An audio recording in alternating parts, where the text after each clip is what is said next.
Sri Najib menginginkan terbentukkan untuk kuasa untuk mengurangkan defisit pada 3% 2015. Kami masih menekankan bahawa pengumuman sebegian termasuk pembicaraan soal kerangka ekonomi tidak selesai dengan pengumuman tanpa pernyataan, peraturan, langkah dan kebijakan yang lebih tepat yang menjamin bukan sahaja kelangsungan dan kemampanan pertumbuhan ekonomi tetapi juga keselesaan dan kesejahteraan rakyat. Tetapi ini dipersulitkan lagi kerana beberapa langkah utama yang diputuskan oleh Datuk Seri Najib itu masih dalam peringkat dengan penuh kerahsiaan. Umpamanya, keprihatinan rakyat tentang sikap kabinet dalam perbicaraan soal Trans-Pacific Partnership Agreement yang akan menyentuh kedudukan ekonomi dan kerangka ekonomi serta kebijakan ekonomi tetapi tidak diketahui awam, tidak melibatkan masyarakat terbanyak termasuk pakar-pakar ekonomi, parti-parti politik dan juga NGO yang terbabit.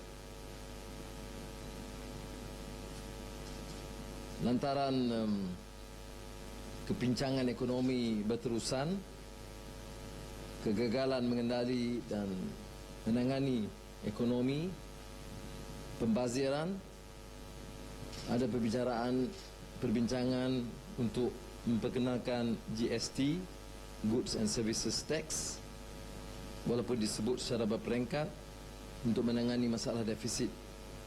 Tapi kami dalam Pakatan Rakyat mengulangi pendirian bahawa GST itu hanya munasabah seandainya kedudukan pendapatan rakyat meningkat, harus dijalankan secara berperingkat dan ini tidak boleh dilakukan bila kita saksikan pertumbuhan pendapatan kalangan berpendapatan rendah atau pertumbuhan pendapatan umumnya masih di tahap 2.6% yang dicapai di antara tahun 2000 sehingga 2010.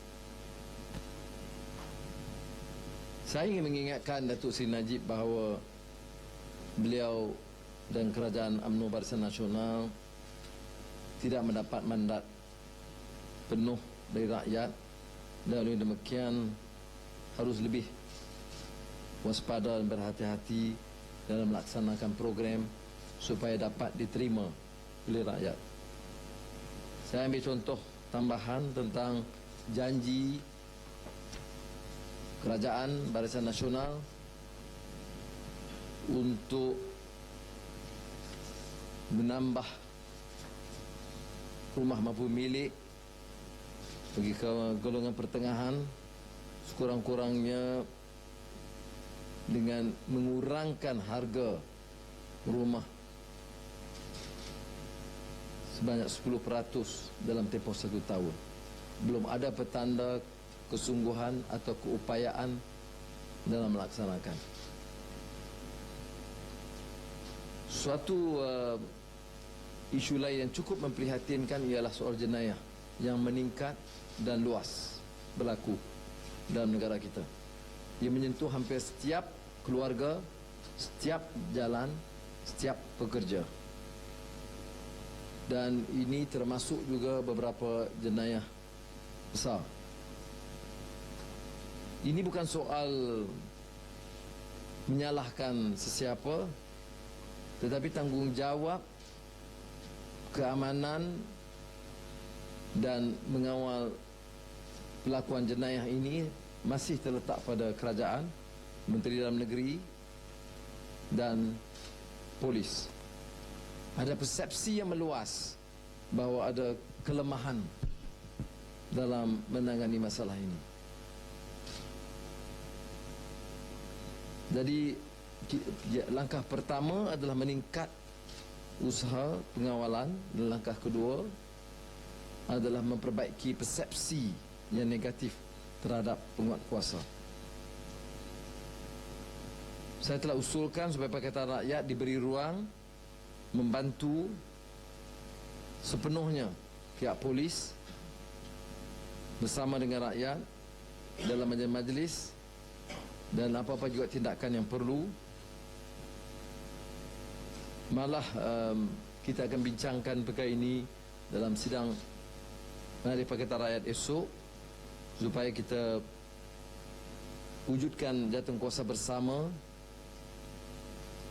antara kerajaan, malah Pakatan Rakyat dan Barisan Nasional untuk bersama dengan Ketua Polis Negara membahaskan isu jenayah yang sekarang ini terlalu meluas dan melibatkan terlalu ramai rakyat.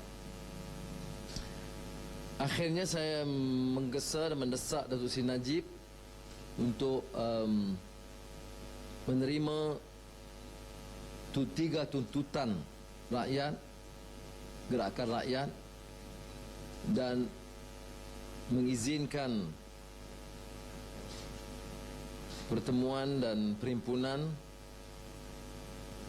di Padang Merbuk pada 22 Jun seperti mana yang dicadangkan oleh jawatankuasa penyelaras.